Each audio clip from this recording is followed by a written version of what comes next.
మహేశ్వర్ రెడ్డి గారు, ఇప్పుడు ముఖ్యంగా ఏంటంటే జగన్మోహన్ రెడ్డి గారి కూతురు వైసీపీని తానే ముందుండి నడిపిస్తారని కూడా చర్చలు నడుస్తున్నాయి. అదేవిధంగా ఏంటంటే కొత్తగా ఇప్పుడు రేపు వచ్చే ఎన్నికల్లో కూడా ఆమె కడప ఎంపీగా పోటీ చేస్తారనేదే చర్చ. నిజంగా మీరు ఆ జిల్లా వాసి కాబట్టి అటువంటి చర్చ ఉందా అంటే ఏం చెప్తారు? అదే కుటుంబం సంబంధించిన వ్యవహారము. ఎందుకంటే గతంలో అవినాష్ రెడ్డి ఉన్నారు, కాకపోతే ఆయన సొంత కుటుంబం కిందకే లెక్క కదా. ఆయన ఇప్పుడు సమస్య ఏమొచ్చిందంటే కేసులో మర్డర్ కేసులో ఇన్వాల్వ్ అయి ఉన్నాడు, అరెస్ట్ చేసినారు, బెయిల్ మీద వచ్చినారు. ఆయనైతే రాజీనామా ఇవ్వలేదు. అది కోర్టులో ఏమవుతుందో కేసు తెలియదు. అది కోర్టులో కేసు అవ్వాలా, అయిన తర్వాత ఆయన రాజీనామా ఇచ్చినప్పుడు అసలు ఆ స్థానం ఖాళీ పడుతుంది. ఖాళీ పడినప్పుడు ఎవరికి టికెట్ ఇవ్వాలనేది ఆలోచన రావాలా. ఇప్పుడే మరి ఇది ఎట్టుందంటే బతికుండగానే పాడగట్టినట్టు ఉంది ఈ డిస్కషను. దాని గురించి ఏం చెప్తారు? ఇప్పుడు ఆయన అయితే అవినాష్ రెడ్డి రాజీనామా అయ్యాడు, ఆయన ఎంపీగా ఉన్నారు. ఆయన దిగిపోయినప్పుడు ఎవరు అనే దానికి చర్చ ఇది. ఆయన ఒకవేళ రాజీనామా ఇవ్వాల్సిన పరిస్థితులు ఏర్పడి రాజీనామా ఇచ్చినారు అనుకోండి, అప్పుడు జగన్మోహన్ రెడ్డి కూతుర్ని తెచ్చుకోవచ్చు. ఏముంది ఎంపీగా ఇప్పుడు వాళ్ళ కుటుంబంలో నుంచే నిలుపుతున్నారు. వివేకానంద రెడ్డి అయితే ఎంపీగా కొన్ని రోజులు ఉండే, రాజశేఖర రెడ్డి ఉండే. వాళ్ళకు ఎందుకంటే పులివెందుల మీద పట్టుంది కాబట్టి 40-50 వేలు అక్కడే మెజారిటీ వస్తుంది కాబట్టి ఆ మెజారిటీని బూడ్చాలంటే ఇతర నియోజకవర్గాల నుంచి అంత కష్టమైన పని. ఎందుకంటే పోటీ ఉంటుంది బాగా రెండు పార్టీల మధ్య. 5,000, 10,000 రావచ్చు. ఇట్లా 4 నియోజకవర్గాలు 5 నియోజకవర్గాల్లో వచ్చినా వాళ్ళకు కొన్ని నియోజకవర్గాలు పోతాయి కదా. పోయినప్పుడు గెలవాలంటే కష్టం. అందుకని వరుసగా వాళ్ళే వస్తున్నారు. ఇప్పుడు ఆయన ఒకవేళ రేపు జైలుకు వెళ్లాల్సిన పరిస్థితి ఏర్పడి రాజీనామా చేయాల్సి వచ్చినప్పుడు ఎవరు అనేదానికి ప్రశ్నకు అప్పుడు మరి ఎవరు నిర్ణయిస్తారో వాళ్ళ పార్టీలు తీసుకోవాల్సిన నిర్ణయము.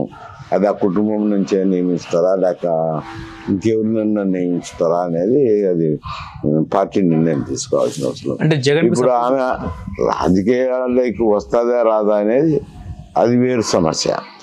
ఇంకా ఇప్పుడైతే ఇంకా అవసరం కనపడలేదు కదా. అంటే మరి ఈ చర్చ అనవసరమేమో అనిపిస్తుంది నాకు. అంటే జగన్కి సపోర్టివ్గా వస్తారని చెప్పి కూడా మాట్లాడుతున్నారు. జగన్కి సపోర్టివ్గా వచ్చేది ఏముంది అందులో? జగన్కి సపోర్టివ్గా వచ్చేది ఏమిటి అంటే నాకు అర్థం కాదు. ఇప్పుడు ఆయన పార్టీని నడుపుకుంటున్నాడు, తిరుగుతున్నాడు. ఆయనే ప్రతిపక్షంలో ఉన్నాడు కాబట్టి వీధిలో పడి ఆయనే తిరుగుతున్నారు. ఇంకా ఆయనకు సపోర్ట్గా వచ్చేది ఏముంది అంట. మహేశ్వర్ రెడ్డి గారు, ఇప్పుడు ముఖ్యంగా బీహార్ ఎన్నికల విషయానికి వస్తే బీహార్ ఎన్నికల్లో వాళ్ళు సీట్లు పంచుకున్నారు అన్నదే చర్చ నడుస్తూ ఉంది. ముఖ్యంగా ఏంటంటే బీజేపీ జేడీయూ పార్టీలకు చెరొక అంటే 50-50 సీట్లు, మొత్తానికి 101 స్థానాలు వాళ్ళు తీసుకున్నారు. ఇప్పుడు గత ఎన్నికల్లోనేమో 120 చోట్ల పోటీ చేశారు బీజేపీ. ఇప్పుడు నితీష్ మళ్ళీ బీజేపీ మీద పై చేయి సాధించి సీట్లు పంపకాల్లో కూడా ఎటువంటి ఇబ్బందులు రాకుండా క్లియర్ చేసినట్టు అనుకోవచ్చు. అంతే కదా, రుకులుకలు అయితే ఏం లేవు కదా. గతంలో నితీష్ కుమార్కు వాళ్ళకు గఠబంధనం ఏమీ లేదు. వాళ్ళు ఇండివిజువల్గా ఎన్డీఏ కంటెస్ట్ చేసినారు. ఈయన నితీష్ కుమార్ మధ్యలో వచ్చినాడే కదా.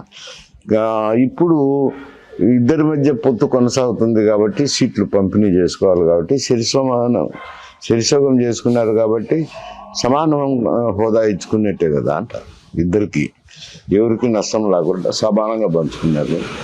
రేపు మెజారిటీ స్థానాల్లో ఎవరు గెలుస్తారో దాంట్ని బట్టి ప్రతివ్యూహాలు ఉంటాయి. మళ్ళీ ఇటు బీహార్ ఎన్నికల్లో కూడా అసలు ఎవరు గెలిచే అవకాశం ఉంది ఏంటి అంటే బీహార్ ఎన్నికల్లో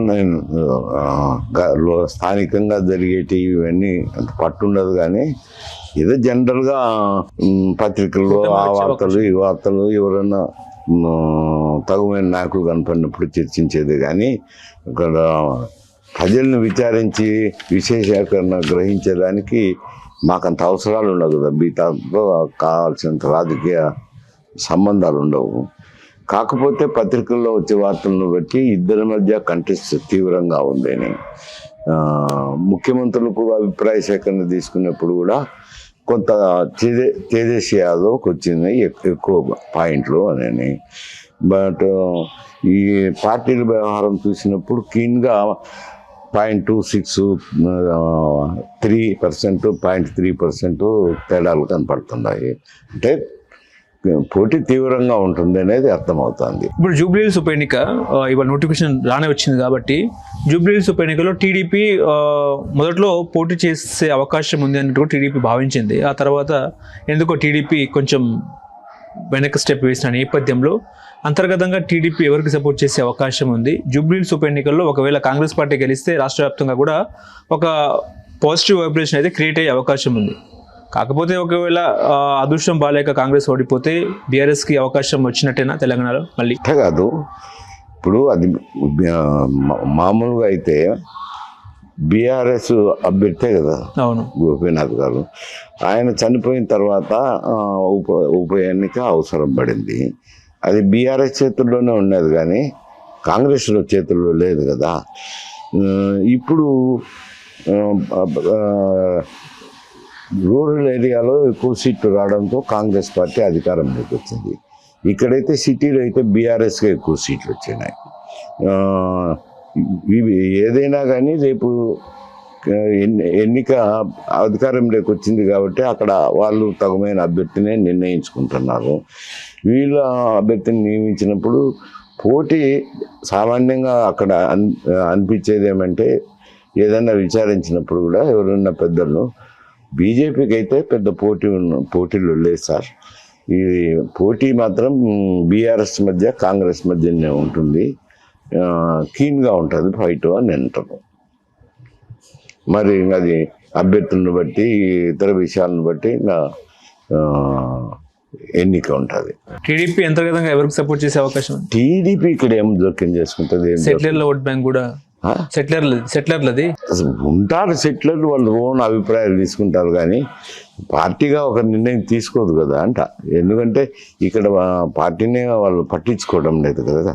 తెలుగుదేశం పార్టీ విషయంగా ఏం చలనం లేదు కదా.